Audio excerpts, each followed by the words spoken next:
We'll Thank you probably very touch much. the other two momentarily. Excellent. We do have an agenda before us. Without objection, that's approved. And let's go on to the minutes from October 27th. Any changes to those minutes? And if not, I'll accept a motion. Bento moves approval of the minutes. Zarin seconds. Roll call. Fredson, just in case you joined. Oh, Sterner, Aye. Vento, Aye. Zarin, Aye. Lindstrom. Aye. Thank you. Thank you. And we have 5 items on our consent agenda this afternoon. All our comp plans, comp plans and comprehensive sewer plans from Little Canada, East Bethel, Blaine, Long Lake, and Andover. Is there a motion to approve the consent agenda? Zarin moves. Wolf seconds. Very good. Roll call, please. And I'm just taking a scan here to see if, okay, Councilmember Fredson has not joined us yet. So we will start with Sterner. Aye. Vento, Aye. Wolf, Aye. Zarin, Aye. Lindstrom. Aye. Thank you. Thanks, everybody. 3 items on our non-consent agenda today, and we'll start out with one from Mr. Smith, authorization to amend the 2020 unified budget. Thank you, Mr. Chair and members of the committee. I'm going to have Matt Selmeyer, our manager of budget, walk us through this very important item. So with that, I'll turn it over to Matt. Ned, I actually thought that you were going over the budget amendment tonight. I was planning to do the Loretto piece after this. Then we miscommunicated. Very good. Before you today. You have to think on your feet right now, Ned. Yes, I'm gonna. I should start talking in a gibber as if I was having technical difficulties. Just a moment, please. I was surprised when Matt said I'm working on the item, and I thought, well, gosh, I thought I was doing that, but okay. And now I see he's not, and that's perfect. He will be doing Loretto. You'll hear from him shortly, and it'll be a wonderful conversation. So before the committee today is item 2020-305, which is a joint amendment that also goes before the management committee.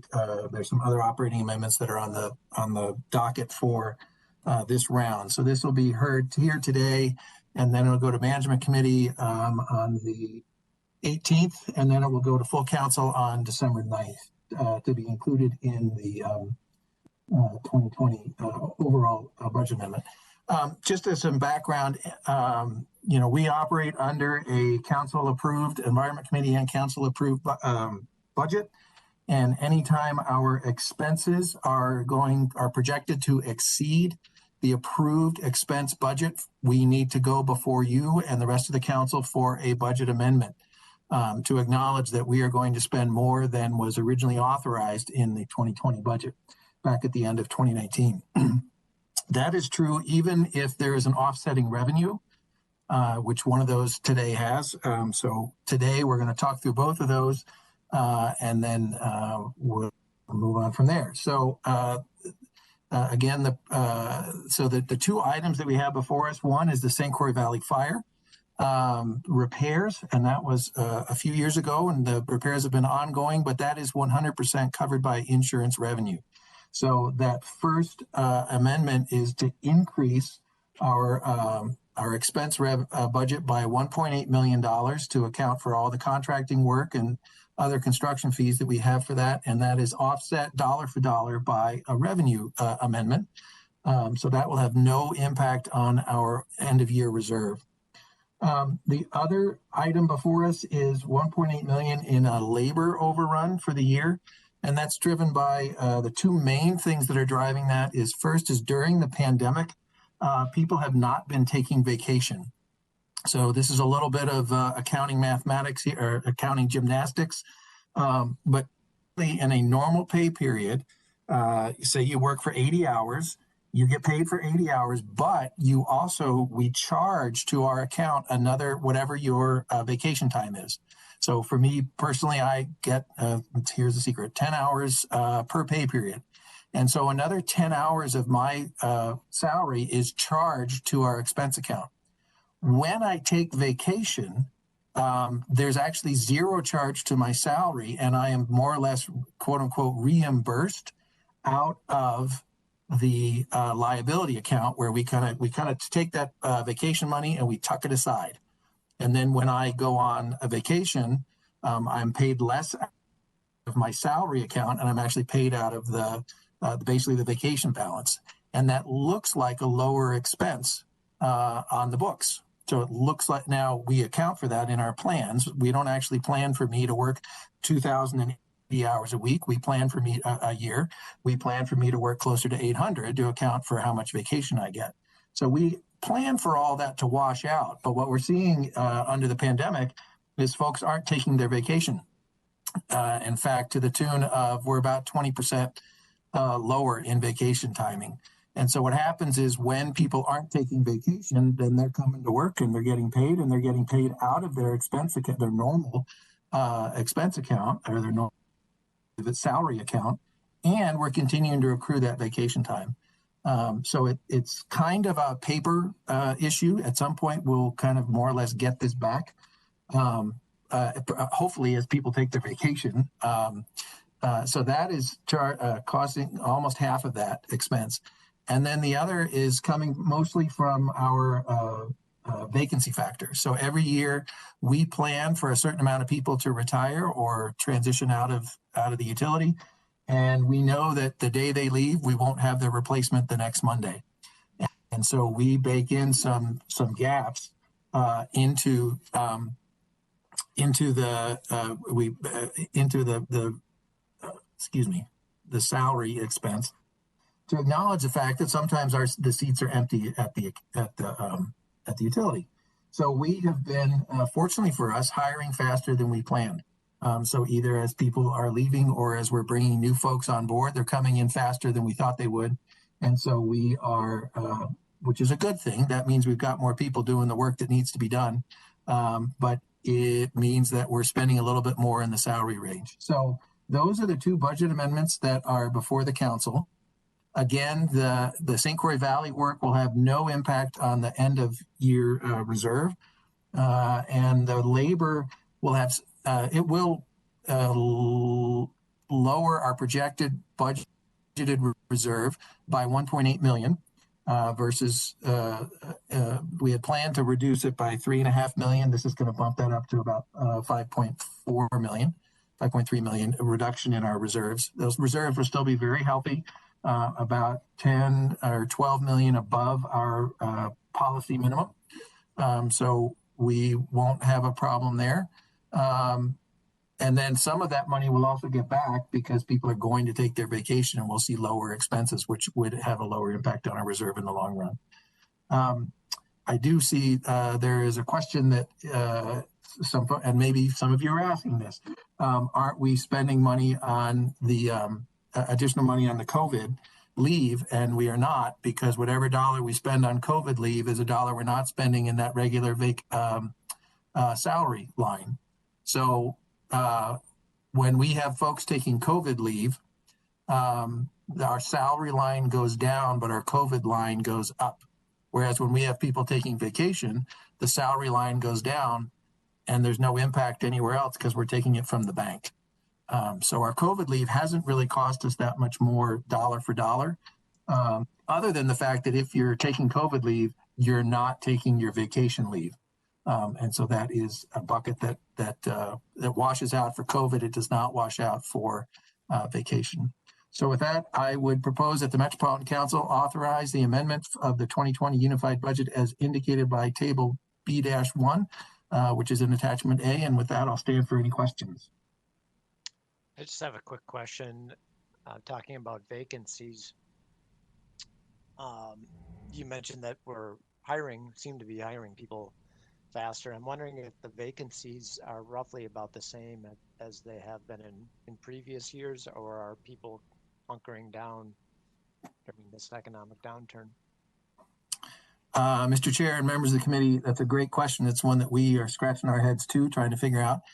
Actually, our retirements, they have slowed down, but I would not attribute them to COVID. In fact, we've had quite a few folks depart due to, I don't know if it was due to COVID, but some people thought, well, I was thinking about next year, but this year seems about right.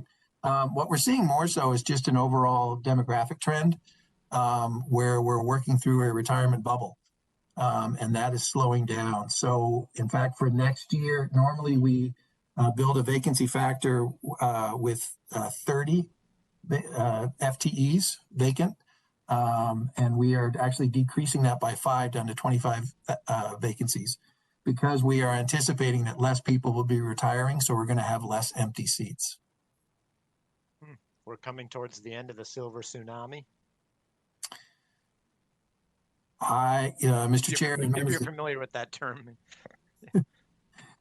Mr. Chair and members of the committee, yes, we are seeing less folks leaving and when we look at one of the things we do to figure out the vacancy factor is we look through our rule of 90 eligible.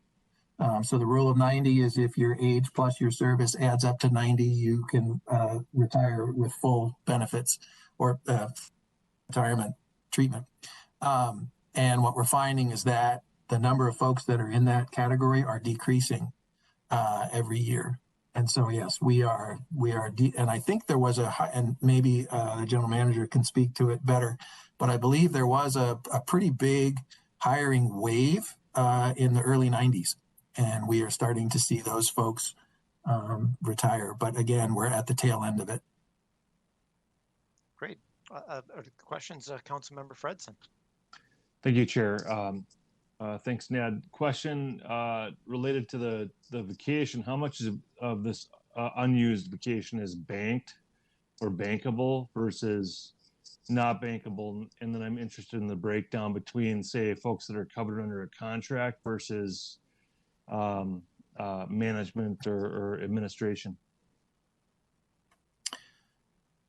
So, Mr. Chair and members of the committee, that is a great question, and it's a complex one because there are so many different unions involved. So I'm going to need to do some research and get back to you to find out exactly who can save that and who can carry it over. I do know that some of it is eligible to go into a deferred compensation account. You can put it into your HRA, healthcare retirement account. Some of those hours, but I will need to work with Karen Neese, our Director of Administration, to get those exact figures for the council. And just a quick follow-up. Yeah, please. Yeah. So yeah, generally, I mean, look, I understand that obviously if there's contracts, there's contracts. The other piece is that if there's management administration folks that are banking vacation time, dealing with the COVID crisis and all the challenges that we've dealt with this year, I would understand that. But I think generally we would want to avoid a sort of a deep savings of vacation time only to be spent then once we're like fully back up and running, in my opinion. So, Mr. Chair and Fredson, part of the silver lining or the not so dark side of this is we've already spent it. We've already paid for it. Those vacation hours are already paid for in our books. So, we've had situations where people have retired and they have cashed out 500, maybe even 1,000 hours of vacation for their last pay period. And we don't see it in our operating results because we've already accrued. We've already basically saved those vacation dollars. Now, from an operations standpoint, right, you don't want the entire utility off, but that's what we try to manage that through our managers and space those out to make sure that we still have adequate staffing in all of our needed locations. Great point. Councilmember Zirin. Thank you, Chair Lindstrom. Could we clarify something? I was under the understanding that we were currently under a hiring freeze. Is that still the case? And when did that lift? Mr. Chair and council members, Aaron, we did not have a formal hiring freeze within environmental services. As positions have come up and have been necessary, we have certainly evaluated, can we pause because we want to be sure we're fiscally austere in these difficult times. But we did not have in environmental services a formal hiring freeze. Very good. Other questions? Or is there a motion to move this forward? Sure, I'm just seeing there is a comment. And with that, then I will ask Mr. Selmeyer to unmute and share his wisdom. So I just did some quick math, Mr. Chair and members of the committee, and we're seeing about 12,000 hours less used in vacation across the organization this year. And that's, divided by about the 650 people we have, that's about 18 and a half hours per position or employee. So I think, as far as this weighing in, on the long run, I don't think it's going to be a huge impact, just that 18 hours or so across the whole organization. But I think once it's magnified across all 650 people, we're seeing that's adding up to about 600,000 or 700,000 more of dollars in that expense account, of that 1.8 million that Ned mentioned. So I just wanted to weigh in with some of that additional data. Thank you. And so that's savings that we can anticipate. Any follow-up on that? I see Councilmember Zirin. Yeah, Chair Lindstrom, I just need to comment here that that's a perspective in a broad spectrum. However, when you get down to it, certain departments only have a number of people in that department, and it is going to have an effect on some department somewhere, because we have people are going to want to drive and have their vacations. Everybody wants to have them around the same times. We're people. That's human nature. There will be an operational issue with this at some point in time, and I'm just giving you that warning. Thank you. No question about it. It's going to be something that the managers will have to manage. Chair, I would move the staff recommendation. Very good. A second? Wolf seconds. Roll call, please. Fredson, Aye. Turner, Aye. Vento, Aye. Wolf, Aye. Zarin, Aye. Lindstrom. Aye. Thank you. Thanks, everybody. And now, Mr. Selmeyer, your time to shine. We're bringing another city into the club. Mr. Chair, if I could just take a moment to introduce this. Really want to thank the team of Matt and Kyle Colvin and the others on the technical services team. This has been some tough sledding to get this through, and really appreciate all their hard work and partnership that the relationship they developed with the cities. So some great work here, and really thrilled to see this getting pushed to the finish line. And with that, I will introduce Mr. Selmeyer, the manager of budgets. Mr. Chair, members of the committee, and thank you, Ned, and for covering in the last item that we had some confusion on. And so good afternoon.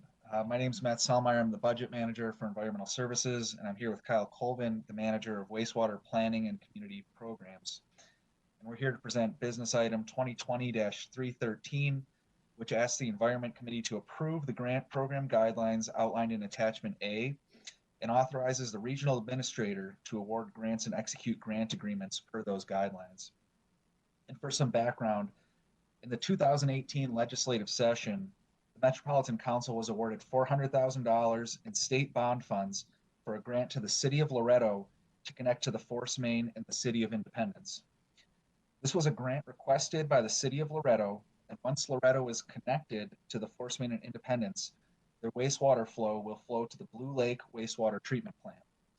And with that, Kyle Colvin will now provide a brief overview of the infrastructure placement related to this program in attachment B. Thank you, Matt. And for the record, my name is Kyle Colvin. I'm the manager of the Wastewater Planning and Communities Programs Group in Environmental Services. And some of you, most of you will probably recall that the city of Loretto back in 2015 was facing some new permit requirements from the PCA related to their locally owned and operated wastewater treatment plant.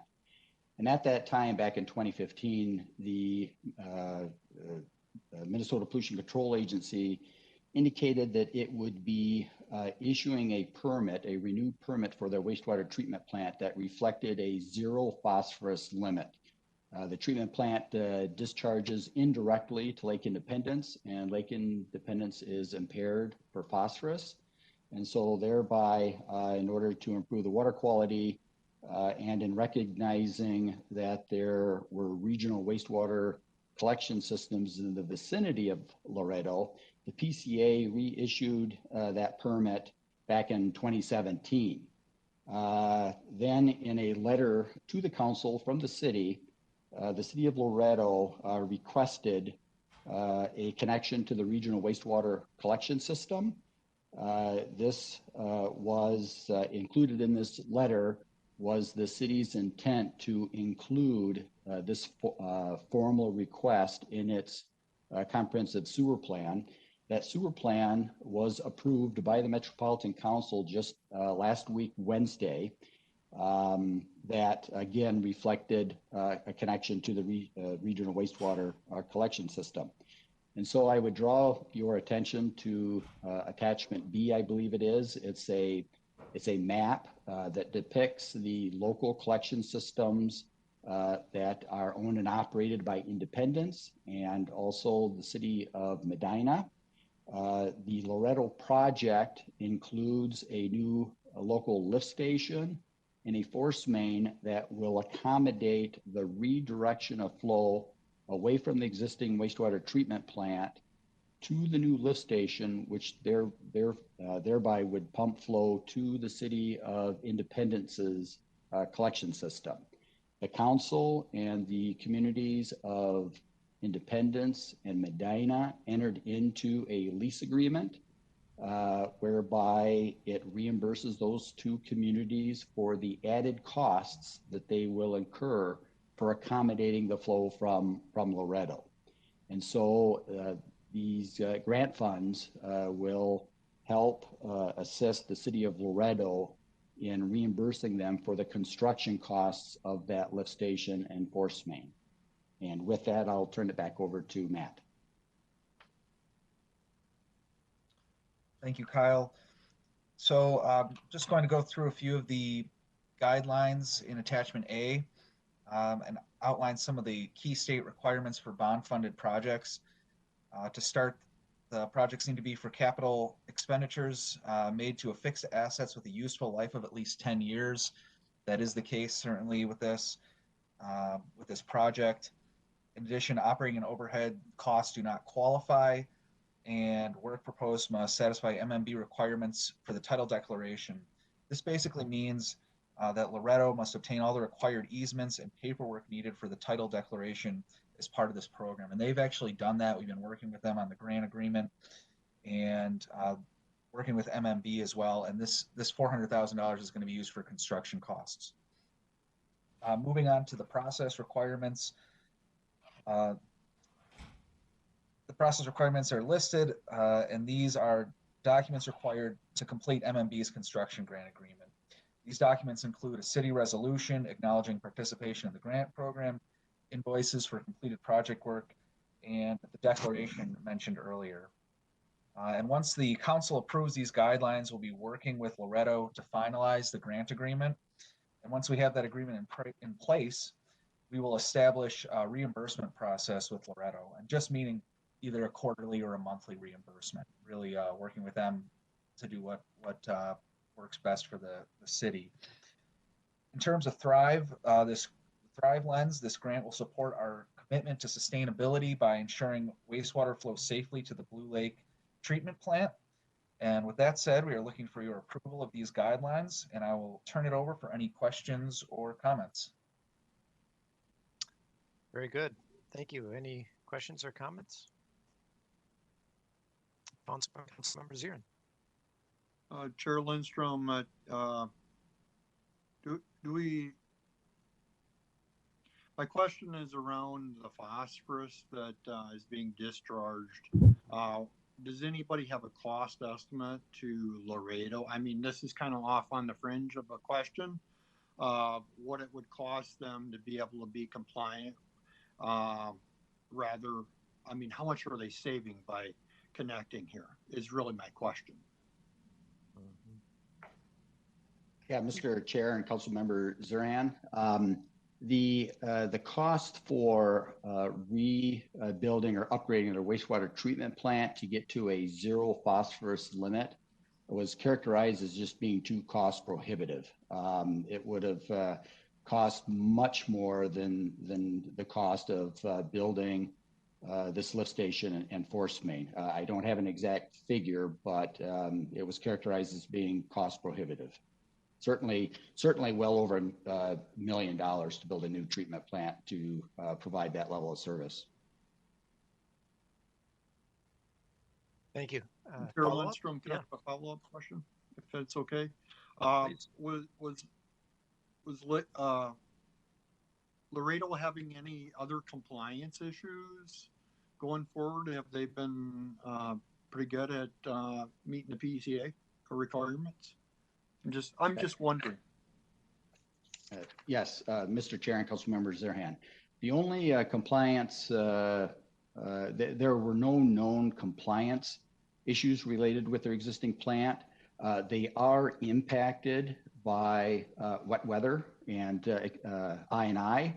However, the treatment plant that they currently have it's a waste stabilization, contains 2 ponds plus a seepage pond. So there was adequate capacity within those ponds to actually store the excess flow. So from a regulatory compliance standpoint, they were in full compliance with their 2015 permit. Yeah, go ahead. Councilmember Zirin. If it's all right, Chair Lindstrom, is Laredo going to have ongoing cost savings from this?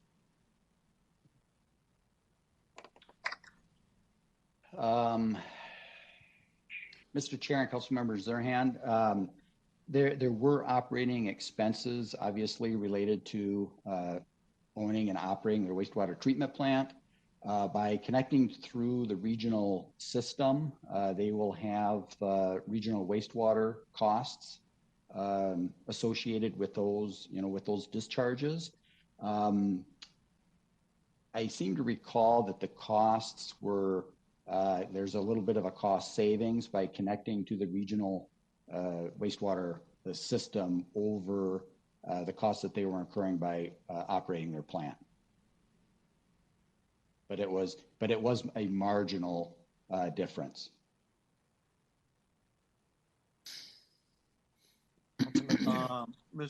Chair Lindstrom, I'm sorry, Mr. Colvin, can you say that again? I didn't really understand what you're saying. Yeah, Mr. Chair and Councilmember Zirin, the cost difference between operating their own wastewater treatment plant and the cost that it will take to pump the flow to the City of Independence's system were relatively close.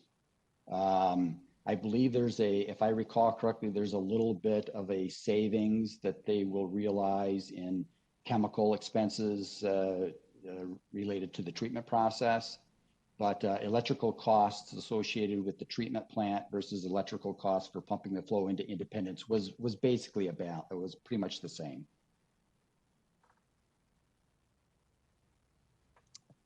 Great questions. Thank you. Any follow-up, council members here? Yeah, I just want to comment. I'm making the case that it's a really good idea for cities to use the Met Council services, environmental services. It just really makes a lot of sense for Laredo in this scenario to connect up, and you made the case to me that it above and beyond what I thought it was. Thank you. Especially when you can get the state legislature to cut a check for $400,000 to help make it happen. That's a good deal for the city. Mr. Chair, Yes, please. this is Janine Clancy. If I could, to Councilmember Zarin's point, there's really two benefits to the city of Loretto. One is because of the benefit to Lake Independence, the improvement of water quality, which is part of our functional mission. You hear us say oftentimes, protect public health, protect the environment, and foster the economic growth of the region. So this project really does all three. And then the second thing is because of the fact that Loretto is avoiding a capital expenditure that they would have to bear on their own shoulders if it weren't for the availability of the regional wastewater system. But from an operational perspective, Mr. Colvin is correct. It may almost seem like a wash, but when you add in the pending and looming capital expenditure that would be borne solely by the city of Loretto, it really tips the scale in the favor of the regional wastewater system. Well said.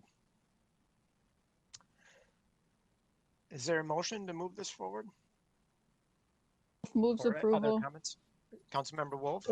Chair Lincecum, I would make a motion to approve it. Or second, whoever got in first. So thank you. We'll count you down for a second on that, Councilmember Sterner. A roll call, please. Fredson,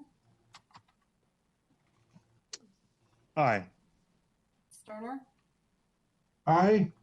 Vento, Aye. Wolf, Aye. Zarin, Aye. Lindstrom. Aye. Thank you. Thank you, and thanks to all for have been working on this since 2015 or thereabouts. So great work. And so that takes us to our last non-consent agenda, which is the South St. Paul lift station construction contract. Mr. Remus. Thank you, Mr. Chair, committee members. Good afternoon, everyone. Today, I'd like to present to you the business item 2020-314, the South St. Paul wastewater treatment plant reconveyance lift stations L65 and L74 improvements, contract 20P158. Next, please. So just a little background on location. Our L65 lift station is located in South St. Paul, just west of the Mississippi River and just south of the Wakota Bridge. As you pass over and have an opportunity to look down, you will see the station right there. And that station conveys wastewater onto the Metro plant in St. Paul. And next slide, please. And the other part of the project is located in Rosemount at the L74 lift station. That station is located just east of Highway 52 and just north of the Rich Valley Golf Course there, north of County Road 42 in that area. Next slide, please. So the project drivers for this work, the first three are bulleted for L65 to maintain the reliability of the lift station operation due to age and the condition of the equipment, such as the electrical and HVAC. The biofilter media replacement to improve the odor control mitigation in that area and local businesses. And as part of the reconveyance of the former treatment plant in the city of St. Paul to remove several items such as pipe and structures on the property, with that being ahead of the reconveyance process. And at the L74 site is request. Operationally, that station does have a lot of issues due to rags and flushable wipes and clogging pumps. And one of the drivers there is to put in a grinder to reduce that load and that the pumps can pass those wipes through. Next slide, please. So project summary and scope, kind of what I alluded to on the previous slide. As part of the L65 reconveyance, we would demolish several structures and pipe that led from the old wastewater treatment plant and remove that ahead of the reconveyance work with the city of South St. Paul. And we'd also look to improve aged electrical, HVAC, and the biofilter media. And we'd also be looking at adding a new portable generator connection and a pump connection, emergency pump connection. And then at L74, installing the channel grinder on the influent flow. And that would also require a new hoist and safety items to operate that system. Next slide, please. So the construction schedule, right at this point, we are at the contractor bid award. That would go to the council next week and look to issue notice to proceed early in 2021 with construction starting early next winter and anticipating about an 18-month construction schedule to be complete in the summer of 2022. Next slide. So the bid summary for the project, the engineer's estimate was $2,138,916. Received 3 bids for the project, which ranged from $2,547,881 to just a little over $3 million at $3,018,246. The MCUB goals for the project were set at 13%.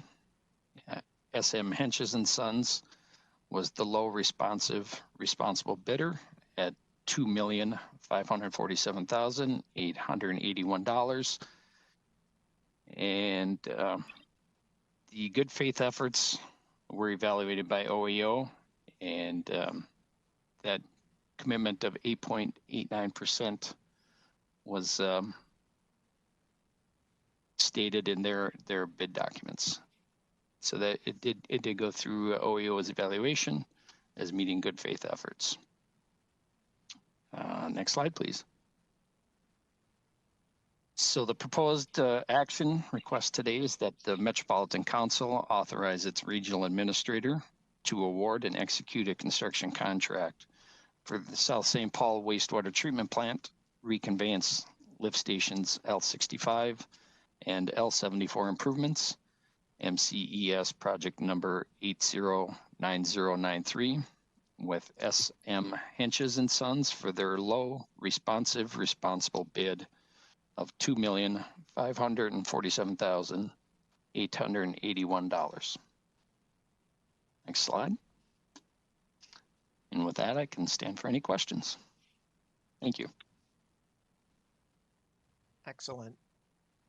Any questions from the council? And I can't see you all, so if you have any questions, just pipe up. There you are, Councilmember Wolf.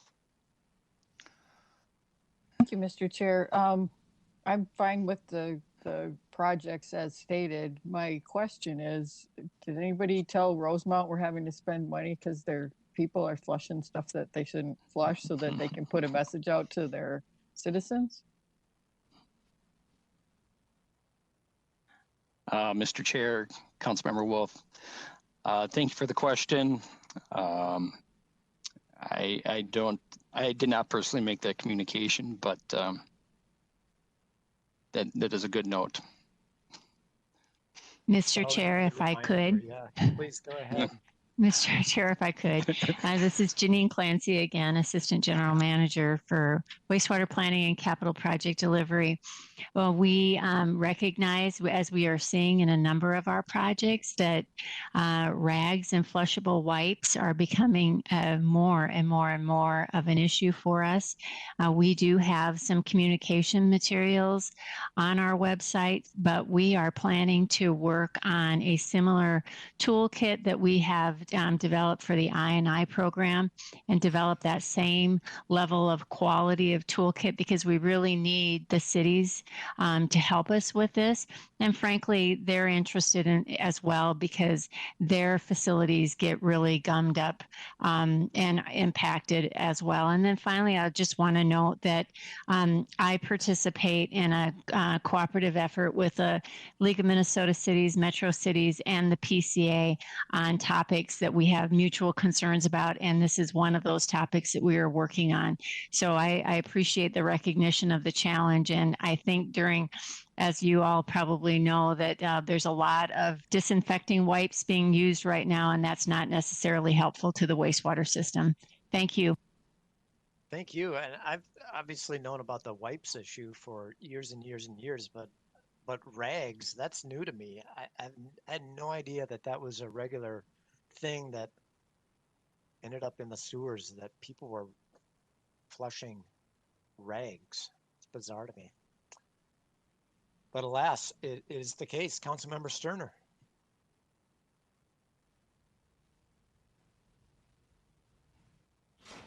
Oh, we can't hear you, Councilmember. Looks like I don't see you are on mute, but we can't hear you.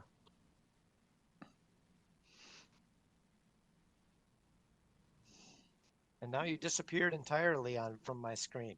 Things have gone from bad to worse for Councilmember Sterner.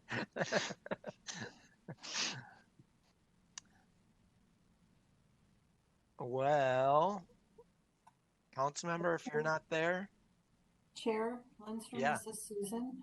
Maybe if Councilmember Sterner wants to go to chat and type his question, I can read it for him. We can give that a try. He said, okay, great.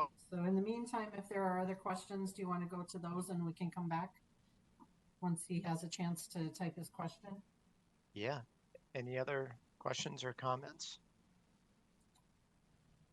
Are we anticipating the need to install these grinders as regular course of action from here on out? Do we anticipate additional grinder installation at problem areas? Mr. Chair, members of the committee, we do look at that through the course of our new designs, that if they are the right type of lift station, that we would look to incorporate that into the design. And we discussed that with operations if there's a history of that need that exists at a particular site. I always just tell people there is no such thing as a flushable wipe. End of story. Would you agree with that? I would, Mr. Chair. Yeah, Councilmember Vento. Mr. Chair, I recall last spring when the pandemic started, it seemed as though there was a great deal of attention by media organizations to the issue about the disinfecting wipes and not flushing those. And I think that a communications plan around this might be a good idea to remind folks, especially if we're going to go into a more conscientious effort in the next few months to try and deal with COVID. Broaden it and include, the other wipes. I'm thinking of childcare centers, schools, places where wipes are used a lot. If we could do a big outreach, I think it could be very beneficial. And a statewide effort would be really smart, because who knows what other entities are dealing with as well. So a thought to consider. It might be very much worth the effort. Yeah, that seems like the perfect thing that this joint group that Janine mentioned with the LMC and Metro Cities and MPCA. Sounds like they're talking about this already, and when the time is right to do some sort of broader communication outreach. That seems like a great group to loop in or lead. And let's see, so Councilmember Sterner, yeah. Yep, I just wanted to acknowledge Councilmember Sterner put in the chat. He was wondering if we could change the usage and narrative of the words of flushable wipes. It gives a false narrative. Call them so-called flushable wipes.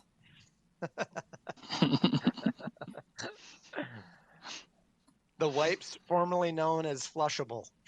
There you go. Very good. Good point. Councilmember Zirin. Chair Lindstrom, I move item number 2020-314. Very good. Is there until seconds? Roll call, please. Fredson, Aye. Sterner, and if you are not able to go on audio, if you want to put your vote in the chat.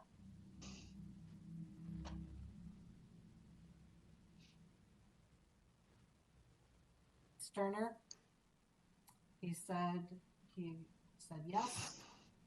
Vento, Yes, aye. Wolf, Aye. Zarin, Aye. Lindstrom. Aye. Thank you. Thank you, everybody. And that takes us to our information item, where we're going to be hearing about the 2020 State Water Plan. Mr. Dahl and Ms. All right. Reese. Thank you very much, Chair Lindstrom. Sorry, that's right. That's okay. Thank you, Mr. Chair and committee members. I'm Judy Sventek. I'm the manager of the Water Resources Group here at the council. And Jen Kostrowski of my staff and I have been working with the EQB and the other state agencies on the update of the state water plan for about a year and a half now. Every 10 years, the state water plan is updated based on statutory requirements. And the purpose of this plan is really to establish a framework for aligning state agencies' work, legislative priorities, and local government policies and programs and actions for the coming decade. With that, I'd like to turn it over to Eric Dahl and Suzanne Reese. Eric was the lead of on the state water plan, and Suzanne helped him write and edit the plan. And Eric is the planning director at the EQB, while Suzanne is the special projects coordinator at Bowser. Thank you.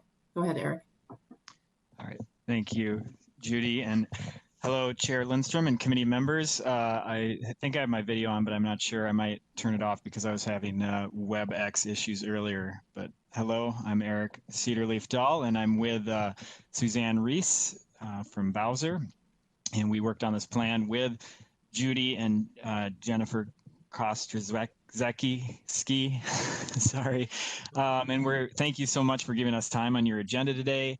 I was the lead on the project, but really this project came together with a whole group of EQB member agencies, and we're going to give you a brief overview of the plan and a little bit of background on the plan. So next slide, please. Okay. So today I'm going to talk to you again about the background on the plan and then the water plan purpose, which Judy touched on a little bit there. And then we're going to go over the goals, strategies, and actions in the plan, and then have time for questions. It's going to be pretty high level.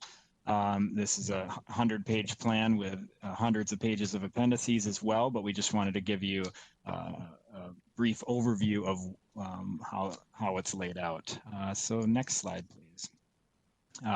So just a little background on the EQB, and you likely know this, but the EQB established in 1973 when Minnesota passed the Minnesota Environmental Policy Act, or MEPA.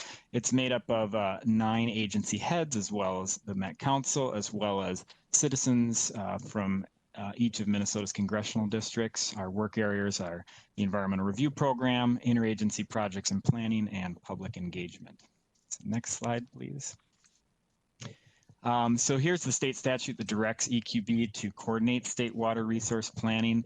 103B.151 gives us the authority to coordinate water resources management among state agencies and comprehensive long-range water resource planning every 10 years.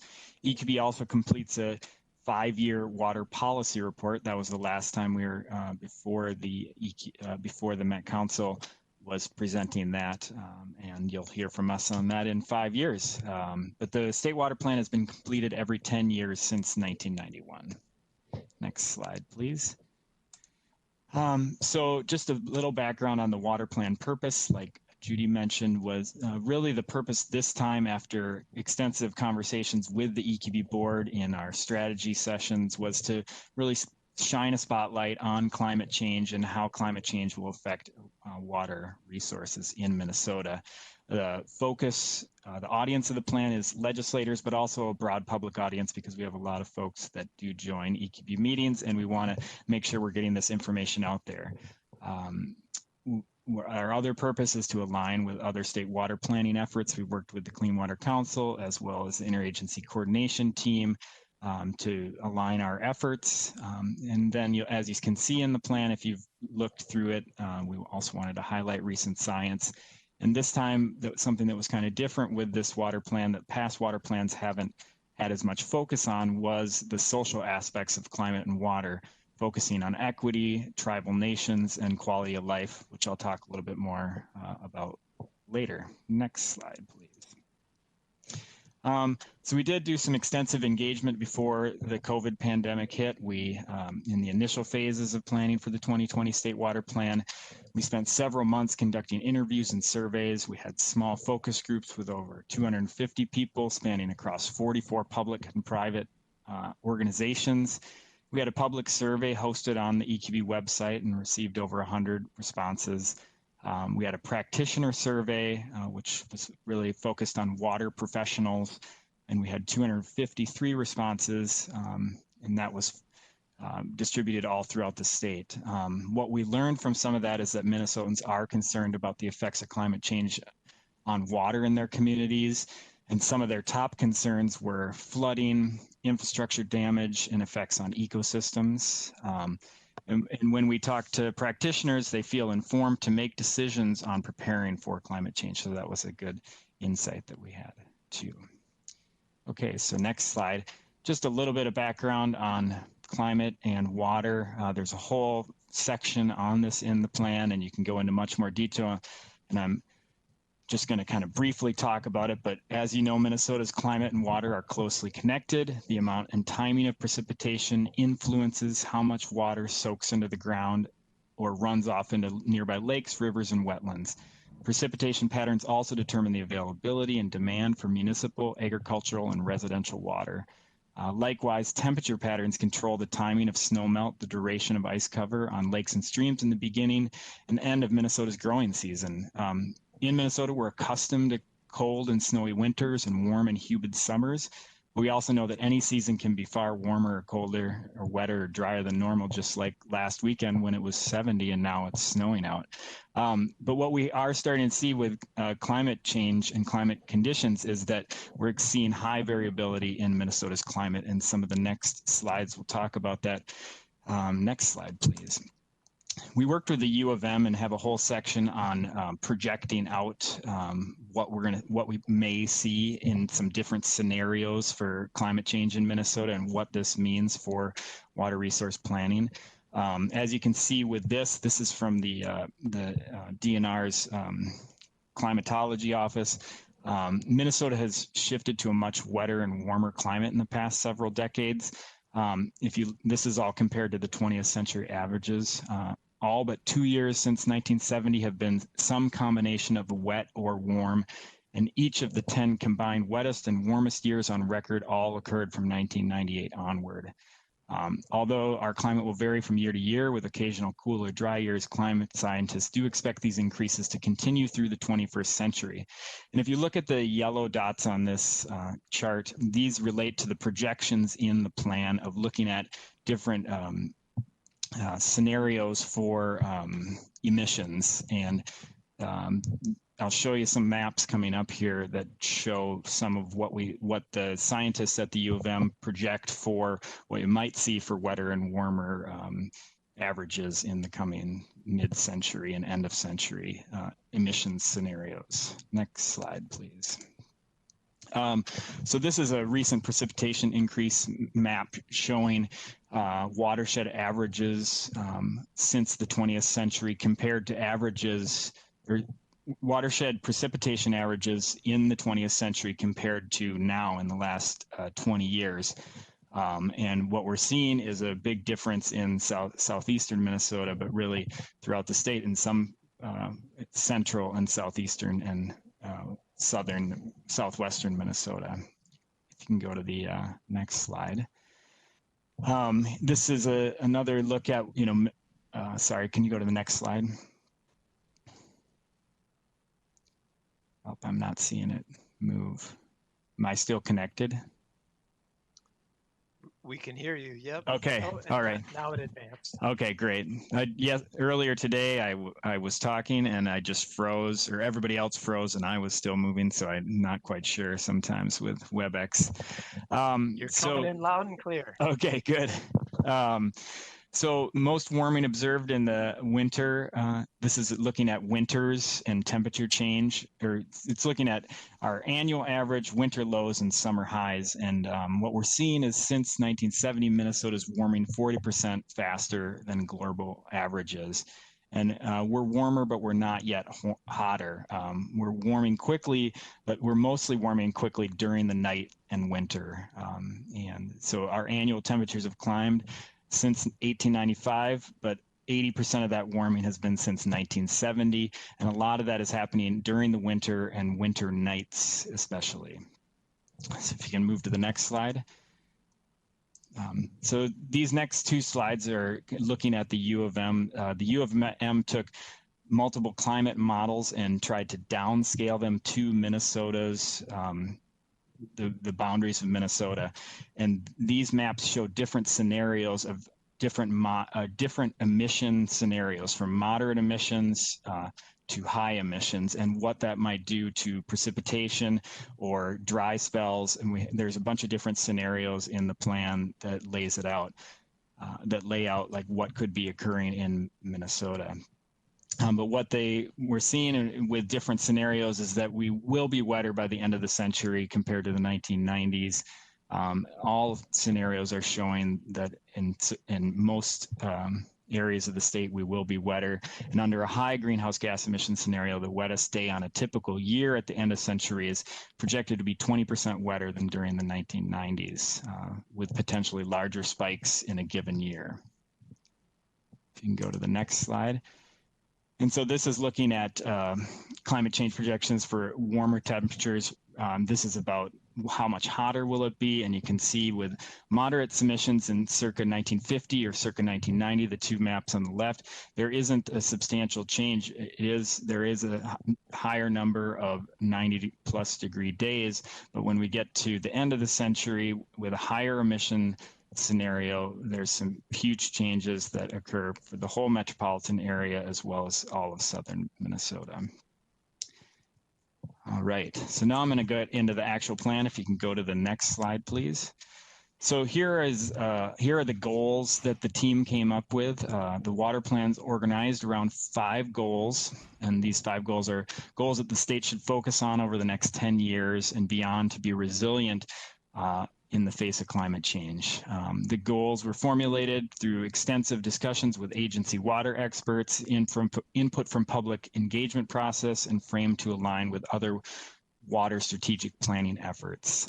Within each goal are strategies, which I'll go over, and Suzanne and I will go over briefly, that detail the approach we recommend taking to achieve the goal. And then within each strategy that we'll talk about, there are actions, which are tools for pursuing the objectives of the strategies. We're not going to go into all the actions because, again, it's 100 pages worth of actions and there's a lot of detail. But if you have any questions, we can sure go into, if it was a question on a strategy, we can talk about the actual actions in the plan. So goal 1, I'm going to talk about, then Suzanne's going to talk about goal 2, 3, and 4, and then I'll be back to talk about goal 5, and then we'll let you know what EQB's next steps are, and then we'd love to hear questions if you have any. Just one thing is that the numbering of these goals doesn't reflect priority for the state.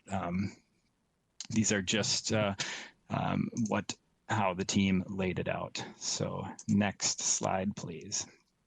So the first goal is to ensure drinking water is safe and sufficient. Minnesota is projected to add approximately 500,000 more people to our population in the next 2 years, like adding another Minneapolis worth of people to the state.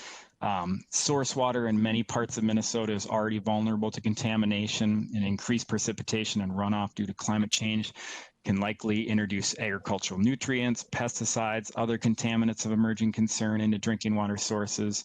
And warmer and wetter conditions can also increase growth of harmful algal blooms, which can release toxins to source waters. And flooding can also wash bacteria and other pathogens from the land into public and private wells. As you probably all mostly know, 79% of Minnesotans get their water from community public water supply, while the remaining 21% use private wells. There's about 1.2 million acres of land in drinking water supply management areas in Minnesota. About 36%, or 400,000 acres, is considered vulnerable to contamination. Just to back up a little, that drinking water supply management areas are defined as areas surrounding public water supply wells that contribute to groundwater within a 10-year time period. Currently, roughly 9,000 acres in drinking water supply management areas are in permanent protection through easements, but there's still, like I said, about 390,000 acres which are considered vulnerable to contamination. Some of the strategies that the team worked on was to accelerate source water protection for community water systems by prioritizing protection of those 400,000 acres in vulnerable land, assess and monitor the safety of resiliency of surface water, drinking water supply management areas, and preserve and conserve perennial cover in the highest priority areas of the Mississippi watershed. Suzanne will talk a little bit more about that in goal 2 as far as how it relates to soil health. Strategy 2 is to emphasize source water protection in watershed management. So implementing it in watershed management plans, prioritizing the use of state dollars to protect drinking water, and increase routine testing of private well water. And then strategy 3 is to prevent nitrate contamination of drinking water and groundwater. And so some of the actions related to that is to fully implement Minnesota's groundwater protection rule in drinking water supply management areas above 5.4 micrograms per liter, implement the nitrogen fertilizer management plan in vulnerable areas, and ensure compliance with Minnesota feedlot rules. And so with that, to the next slide. And then Suzanne's going to talk for a moment. Okay, so looking at goal 2, this is essentially, this looks at the agricultural landscape of the state, largely agricultural, and says that, increased intensity and duration of rain events are creating more and more nutrient sediment runoff, and both water quality and water quantity are being impacted. But this goal really focuses on water quality and the benefits of healthy soil, because healthy soil contains organic matter, it retains water, increases availability of water to plants, it stores carbon, so can reduce greenhouse gas emissions. So the first strategy, just 2 strategies in this section. The first strategy is to emphasize our programs and practices that increase soil health. And so that includes, here's where we try to match up with the state's nutrient reduction strategy and also the Clean Water Council strategic plan. Both of them call for increasing the acreage of cover crops and continuous living cover across our landscapes with a goal of 10 million acres by 2040. and that might mean expanding or accelerating some of our grant and cost share programs, and also improving the monitoring of soil health conditions, because those are going to vary a lot across the state based upon soils and slope and climate, regional climate. So we cite a number of the programs that support soil health, many of which are state and federal programs. And we talk about diversifying crops and agricultural practices, things like small grains, or, you know, you've probably heard of the new perennial wheat that is called Kernza, you know, which has great beneficial impacts on groundwater. The second strategy deals with ecosystem service markets, which are basically, these are offset markets which compensate landowners for providing ecosystem services in two primary areas. One is carbon and the other is water quality.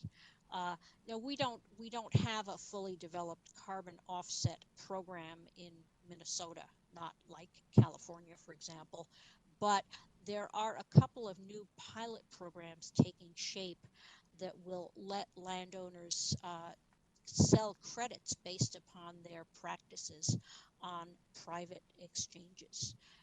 The other piece is that Minnesota already has water quality trading, and I think that Metro Council has been involved in some of those trades. These are done individually through permits. So downstream wastewater treatment perhaps can purchase credits based upon water quality improvements upstream. And those have been going on through the PCA for a number of years, but there are opportunities to expand them now. For example, there's a pilot program that's happening in Stearns County that is going to expand those programs. So next slide.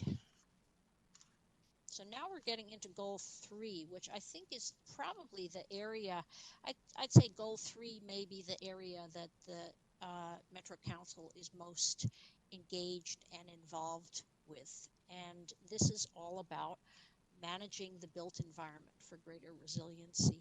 And I'm sure you all, this is not news to any of you, that, you know, stormwater infrastructure used to just move water away from developed areas and prevent flooding, but we have, you know, we've disrupted our natural water cycles and natural hydrology. We have increased flooding.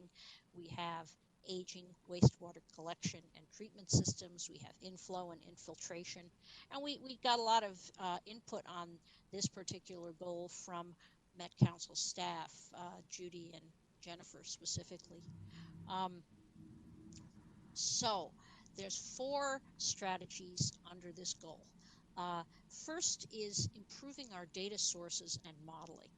And maybe you're familiar with Atlas 14, which is a big improvement over the previous forecasting methods. But what one of the actions under here has to do with funding next generation LiDAR to create better models to reflect better reflect the reality of our landscapes and improve our modeling techniques.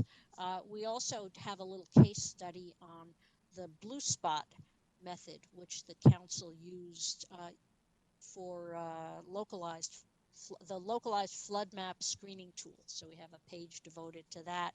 And we also reference the similar model that was released by the First Street Foundation this year, which gives a lot better data on localized flooding that you will not find in your FEMA floodplain maps. The second strategy has to do with supporting communities with their asset management and resiliency planning. And this is an area where improved asset management training and technical assistance, especially to smaller communities, and more consistent standards for stormwater data could be helpful in increasing the level of expertise, helping smaller public water systems and wastewater systems inventory their assets and identify vulnerabilities. And here, again, things are a little bit different in the metro area than they are in greater Minnesota. For example, the Minnesota Rural Water Association does a lot of work with the outstate small water systems, where here you have a different set of resources and more unified system management, especially for wastewater.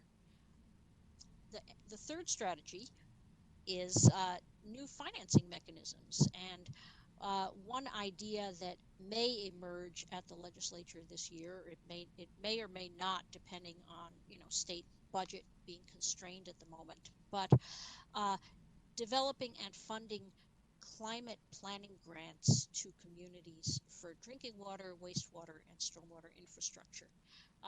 Right now, there's limited bonding capability available, and the Public Facilities Authority could be supported in funding more resilient infrastructure projects. And another idea here is to expand the PACE program, Property Assessed Clean Energy. Could you use that type of program, which funds energy conservation, to fund water conservation and water quality improvements? Then the fourth of these, there's a lot in this goal area, is designing transportation infrastructure in floodplains. And here we look at, and this may be more of a greater Minnesota issue, but we look at the design of culverts with future climate conditions in mind. Designing, both MnDOT and the DNR have designs for culverts that provide connected floodplains and avoid the sort of blowouts that you get when the system is too small to handle the increased flows. So this has to do with our transportation system and also to some extent, I think, our stormwater system. So perhaps, would you like me to stop here and see if there are any questions at this point? Because again, there's a lot to digest in this section. Or would you like me to just keep going through goal 4 back to Eric for goal 5 and then do questions at the end? We can see if there's any questions right off the bat here. I can't see you all. So if you have any questions about Chair things that Lindstrom, I mentioned so far, yeah, please jump in. Councilmember Zirin. Yeah, I've got a question. As somebody who's worked outside most of their career, I feel the heat, I feel the cold, but what I'm hearing is that we're wetter. Does that mean we're also more overcast? Part of my training is in solar resource, and I know that some of those charts have adjusted to where we're seeing more daylight hours, harvestable solar resource. But does this mean that our nights in the winter are more overcast?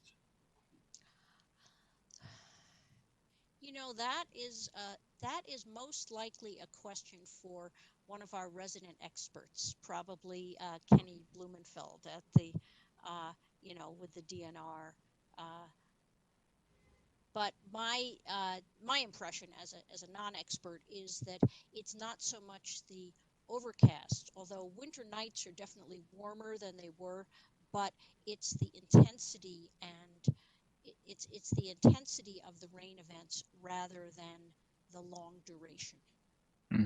2019 was a good example where there were so many just sort of extreme rain events that there were a lot of fields that could not be planted across the state or crops that were washed out. Chair Lindstrom, committee member Zarin. I think if you want, I can also reach out to Kenny and see if I can get an answer for you, because I'm not sure either. We relied on a lot of experts in this plan to help us figure, work on the climate science. Kenny's been working on this for years, as well as all of our U of M partners.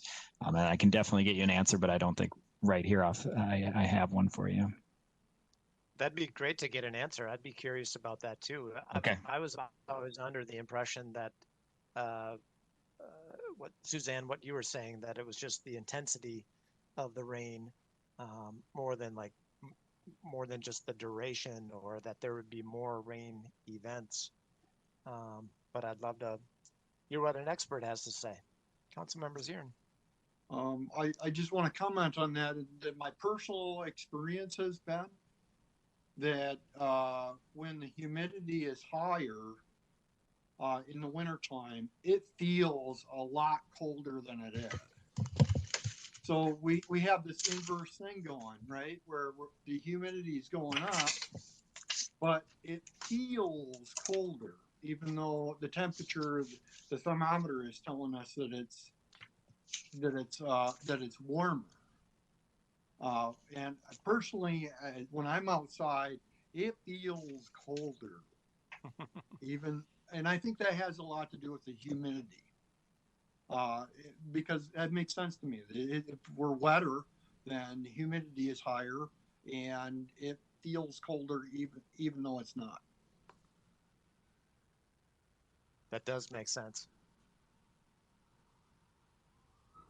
Yeah, Chair Lindstrom, Councilmember Zarin, I think you see the same effect in the summer, that summers have gotten more humid, and some of that is due to increased evapotranspiration. I know I have certainly heard this from the amount of corn that is being grown, and of course the humidity makes the heat more intense. So. There's no other questions. Can keep rocking and rolling. Okay, maybe if we can go back to the slides. Okay, so next slide, which is goal 4, and this goal really relates primarily to water quantity and the sheer volume of runoff that we're seeing in many watersheds. So, for example, the Minnesota Valley has been hit quite hard by these increases in rainfall and in stream flow. In fact, river flow has increased by 75% over the last 2 decades compared to the previous 6 decades. And you can see there are roads getting undermined, there are houses getting undermined, there are wells that are in danger. And there's been a lot of interest actually this past year at the legislature in increasing the amount of water storage.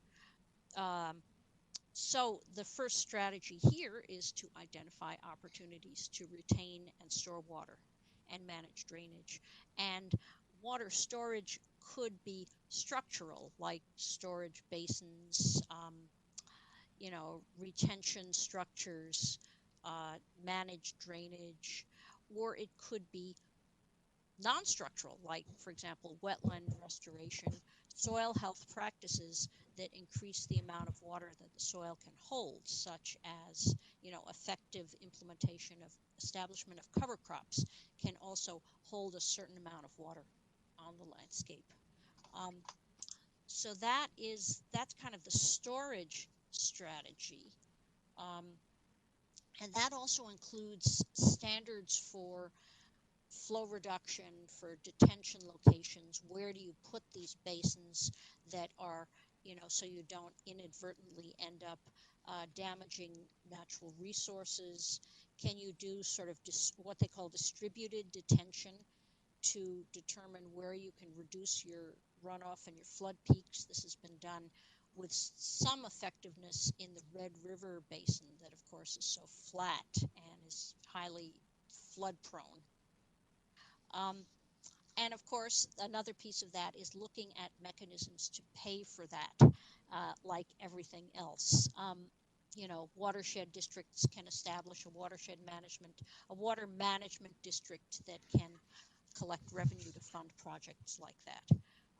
Some of the graphics here show how you can combine multiple models, like maybe you've heard of models like HSPF and PTM-AMP and ACPF and the whole alphabet soup. Can you combine them in a single watershed, as you can see on the upper right, to show where you might do storage and where you might do retention and where you might do soil health practices. Then the second piece. I could interrupt for a second. If I could interrupt for a second, if you're looking for a good case study on storage, we've got one. Just maybe a month or so ago, 2 months ago, we installed.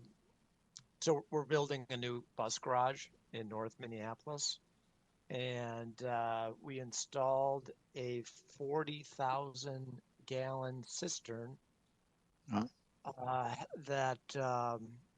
That's going to be collecting rainwater from the building's roof, and then we're going to be using that water to wash our Metro Transit buses. And it's estimated that we're going to be saving about 13,000 gallons of potable water every single day.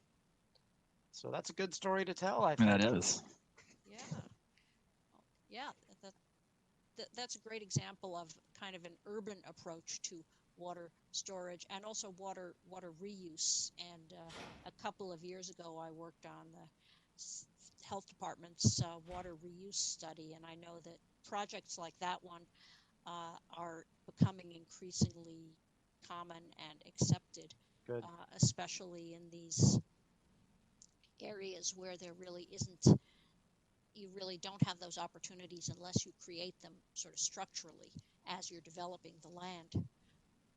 But the other big piece of this strategy or this goal is drainage water management. And again, this may be an issue in the more rural and agricultural areas of the metro, but you know, drainage is critical for agricultural production, but it also can increase annual flows and peak flows downstream, where the benefits go to the landowners upstream, the way the drainage districts are managed.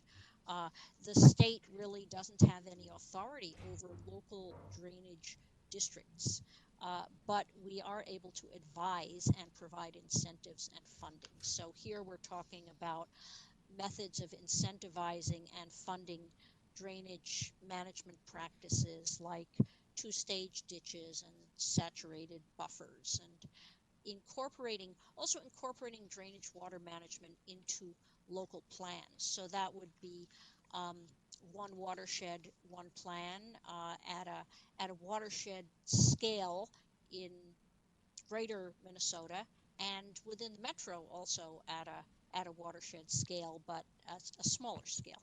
So, and I know that where the drainage system kind of meets the stormwater system, like around the edges of cities, this can often become an issue of who gets to manage it and how it should be managed, and how you sort of transition from the agricultural drainage into your city stormwater network. So I'll stop there and turn it back to Eric for goal 5. Right. Thanks, Suzanne. So goal 5 is focused on promoting resiliency and quality of life. And as a lot of the things we've talked about today, you know, water provides a lot of, provides benefits in our basic needs, but beyond our basic needs for Minnesotan, it enhances our quality of life. And, you know, it's part of our identity. It's integral to our recreation, livelihoods, our spirituality, and sense of well-being. And so the team looked at this and looked at, you know, what could be some strategies to get at Minnesotans' quality of life. And so the first strategies, you know, really focused on adapting and mitigating infrastructure, planning and design for recreational needs. So like as the climate change, we'll need to be able to withstand the climate changes and design recreational infrastructure to take into the new realities of climate change with higher precipitation events and a kind of extreme water events as well, and then managing the closures and cleanups after that. The second strategy is about beaches, and climate change is threatening right now already the quality of beaches in Minnesota and recreational waters, and warmer temperatures are more conducive to the growth of algae and bacteria. We've been seeing blue-green algae events around Minnesota. And a really innovative idea that the team came up with that the Department of Health is working on is trying to have a one-stop shop where people can go and find out, is their beach safe to swim at? And so looking at better monitoring so that we could actually do that, and then an actual sort of app or something to better communicate that, or just a one-stop shop for that. Strategy 3 is focused on the changes that will happen with Minnesota's fish and aquatic habitats and trying to make them more resilient. Fishing connects Minnesotans to the water for both sustenance and recreation, and it reinforces our cultural traditions. And so climate change is already altering fisheries in Minnesota due to warming waters and increased rain events and milder winters. And so this could mean more fish harvest opportunities in some locations and some species, but fewer in others. And so we've got a bunch of actions related to that. And that one was really more specific to DNR work and what they're working on in fisheries. And really that, the fisheries, this strategy could be a whole separate report, and is a whole separate report on specific species at the DNR. And then the last one is really looking at, there's emerging research that seeks to better understand the psychological and emotional impacts of climate change. As the climate change impacts water resources, Minnesotans experience a sense of loss, anxiety, or despair related to those impacts. And the team came up with some ideas for conducting research and engagement to better address these impacts and how they affect our mental health and well-being. And so, there's numerous actions for each of these, but just kind of keep it at high level there. We're focusing on, researching more mental health and emotional health impacts and community values and beliefs surrounding water. And strengthening networks and building communities. So there's a bunch of different actions related to that go into more detail in the plan. So if you could go to the next slide. So this is EQB's next steps. We're continuing to do presentations and discussions with all over the state with all sorts of different groups, and likely at the legislature when they call us up there. We're working with EQB member agencies and other partners on implementation pathways, because EQB, we don't have any ability to force implementation. These are just suggestions and things that the EQB member agencies came up with.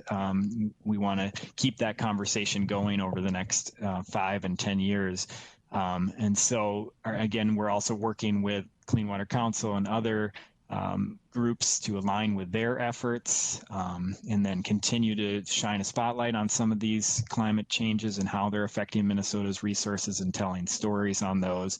And then we hope to yearly report back to the EQB board and Minnesotans on the progress of these goals and some of these strategies, so that we can find out how are we doing on those drinking water supply management areas, how are we doing on ecosystem service markets, how are we doing on funding, different types of funding for drainage or storage, or how are we doing on research. So I think that's something that we hadn't done in the past, because we get busy at the EQB sometimes, and so I'm hoping that we can come back and report and let folks know how we're doing.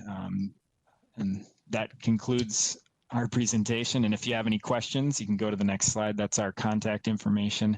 And we'd really like to thank everybody, Judy and Jennifer, that were part of the team, and they were really great team members. And we couldn't have done this without the great team that we had. We met every other week for more than a year, and really appreciate Met Council giving us their time and everyone else on the team. So thank you. Thank you. Fantastic presentation, and virtual high five to the two of you and to Judy and Jennifer as well. So excellent job, and we'd love to have you to come back. And when you were talking on that last slide about impacts on infrastructure and planning for infrastructure. I represent District 10, which is parts of northern Ramsey County and southern Anoka County. And I have Badness Snail Lake Regional Park, which part of it is underwater right now. Part of the trails, which, years ago, the public entities invested tens of thousands of dollars, hundreds of thousands of dollars, whatever it was, to build out these trails, and these thousands of people, thousands of visitors have been taking advantage of that, and now they are underwater. In part, no doubt, because of climate change. There may be other factors as well. But that's one example. It's Badness Snail Lake. The trails are underwater in parts of the park. Other comments or questions? Yeah, Councilmember Vento. Thank you, Mr. Chair. I want to thank Eric and Suzanne and Judy and Jen as the Met Council's designee, Met Council Chair's designee on the EQB. I've heard this presentation before, and it gets better and better every time, and I feel smarter and smarter every time. I want to do a special shout out to Jennifer and Judy and also to Eric Wojcik. They helped me a lot in terms of having a better understanding of the EQB's responsibilities and the intricacies of the State Water Plan. So kudos to all of them. Each of the agencies provide these experts, and they're unsung heroes in the development of the plan and don't get enough credit. So just want to really emphasize that a lot. And I also want to note, I think this has maybe been said before, and that perhaps our committee's meetings or other meetings, but in a previous life as a state leader, Chair Zelli recognized that there was an absence on the Environmental Quality Board in that the Met Council was not a part of it. And so he helped lead the way for the Environmental Quality Board to have a seat, albeit an ex-officio non-voting seat, but clearly an opportunity to be engaged and involved and informed and contributing on the EQB. And it's, I'm just really pleased, A, that we have that opportunity, and B, that I get that chance to be active in it. It's a remarkable organization. I have a dear friend, Peter Gove, who was the first head of the EQB, and that organization continues to do amazing work for our state. So kudos to all involved, and especially to Jen, Judy, Eric, and Suzanne for the great expertise they provide. Thank you. Well said. Other questions or comments? All right. Yes, and like I said, we'd love to have you back, and we'd love to have you report that the state is moving full steam ahead, that there's lots of grants and financing opportunities, and we've made these amazing progress. So make it happen. I hope we can report that for you, Chair Lindstrom and committee members. Fantastic. Thanks All right, so much. thank you again. Thank you very much. Have a great evening. And that takes us to our final item, General Manager's Report. Good evening, Chair and council members. We did an update a couple of weeks ago on our pandemic response and got that update from our incident commander, Ned Smith. And I think you've probably all been hearing about the increased cases out in the community. So I thought it might be good to have an update in terms of how we are doing in ES with managing the pandemic. So Ned will give us a short update. Thanks. Good afternoon, almost good evening, members of the council committee. Yeah, we have had a considerable uptick in our positive cases. I want to first emphasize we are exercising the same vigilance today that we've exercised since day one. So COVID fatigue may be mental, but it is not physical, and is not you're not seeing it in how we're operating our plants and the protective measures that our employees are taking. The uptick was driven mostly by asymptomatic employees. So it's people coming to work who have COVID but don't know it. Our sick people are doing a good job of staying home, and they're reducing their workplace transmission.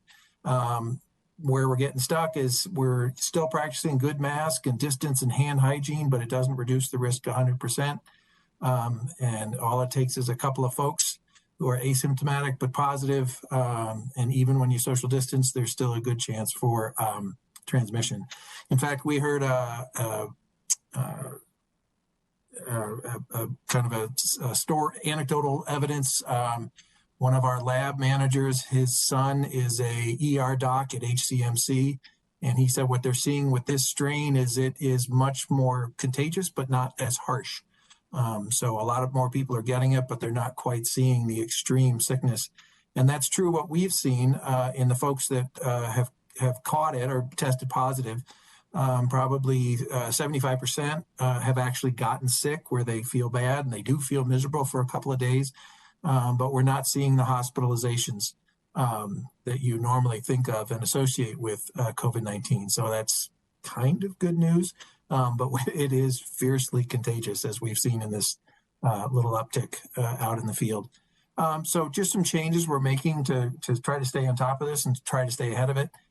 First, we've refined our location techniques so that we are more our notification techniques so that we're more location specific. So that when we send out the alert that shows up in your email that lets you know something's happened, we're being more specific to say what building was it in or what area of the plant was it in, so folks will have a better feel for if they need to take extra precautions. Of course, we are continuing to do the contact tracing and, of course, immediately call in a special cleaning contractor to disinfect any work area that's been infected. And of course, again, contact tracing, reaching out to those who are close and making sure that they know and are getting tested. We also changed our alerts on the weekend. We've set up a coverage system so that if there is an employee that is sick over the weekend, we can get that out ASAP, particularly during the weekend, and not wait till Monday morning so that their coworkers know and can feel safe. And then lastly, we are exploring some better testing opportunities. First, in the short term, we've been offering better guidance for offsite testing, sharing all the resources that we know of that are available out there. Where can you do a walk-up test? What's PCR, which is the brain poke, versus what's the saliva test? Where are those available? And also, particularly, where is a walk-up possible, and regardless of insurance. And the second thing we're doing is we're working with our RA partners and our procurement partners to explore a test kit that we can, so we can have those delivered to us, keep them in the warehouse, and then use them on site if needed, so that if we do see a quick breakout, we can get tests in right away, so we don't have to, so employees don't have to take their own take their time to drive. Employees that are instructed to test are eligible for pay for that and mileage if they're required to test. So right now we're working on getting these kits where we're going to do a pilot with about 100 of them, make sure they work, make sure that they're effective and can give us some good guidance. And then we'll look at expanding that to see what else can we do to make that testing easier to get to for our employees. So certainly a little bit of a bump from an operational perspective. We are still 100% full compliant. We're still meeting our minimum complements of staff at locations, mostly through overtime with a touch of moving folks from another plant if we need to. We also do have some backup contractors available. We have gotten nowhere near needing to use those, but we do have a lot of steps in place to make sure that our plants can continue to operate and meet our permit requirements. And with that, I'll answer any questions. Any questions?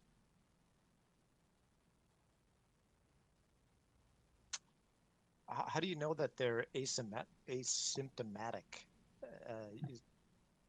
That it is asymptomatic people that are getting the virus? Is it just because you're not observing people with visible symptoms, or is it? Is it? Yeah, so it's kind of, I believe, I'm actually just figuring this out in my head right now, but it would have to be contract in reverse. So somebody would say, I feel sick, and then we'd call everyone that was close to that person and say, go get tested. And that person would say, well, geez, but I feel fine. Why would I need to? And we say, well, go get, and they go in. And in fact, one went for a 6-mile run and then came back to a positive result. So I think it's almost working backwards, where you could have an asymptomatic person causes another person to catch it. That person then contract traces back to the asymptomatic person. And that's how you figure out that it started with asymptomatic. Interesting. Councilmember Vento. Mr. Smith, I'm just curious. Are you advising against 6-mile runs? Sorry. Mr. Chair, if I could add, when we could, if we can get our testing set up, we're seeing ranges of 24 hours all the way up to 6 or 7 days for results to get back. So you can imagine if you've got somebody asymptomatic going about their normal work day and coming into work, and they're actually the cause of others having gotten COVID, but you don't know that. So we are looking at more extensive screening so that we can make sure that we don't have spread going on because somebody didn't know they were carrying COVID. So that's why we're stepping up the testing. We want to make sure that we can more thoroughly cover the bases, make it easier for employees to not have to run around, call around. You know, some places are 2-day wait for an appointment, some are 3. And, you know, you can go stand in line, and sometimes the line is short and sometimes it's long. And if you're sick with COVID, you don't want to be standing around in a line either. So we think that this will help us control the case and the spread, but it'll also be a good thing for employees because they are dealing with a lot these days. And if we can take a little bit off that load, we are happy to do that. So I'm really happy that the council is going to step up and put together this program for increasing our testing availability for staff. Absolutely. Anything else? I think everybody is tired. And I think the days getting shorter isn't helping, but we're going to get through this. It's going to be, you know, not easy, but staff is really doing a good job, and you know, our performance hasn't slipped, but we do know that they're tired. Understandable. No question about that. Well, thank you, everybody. Keep up the good work. Yes, we've got your back. Thank you all. Your support is great. We appreciate it. All right. Have a great evening, everybody.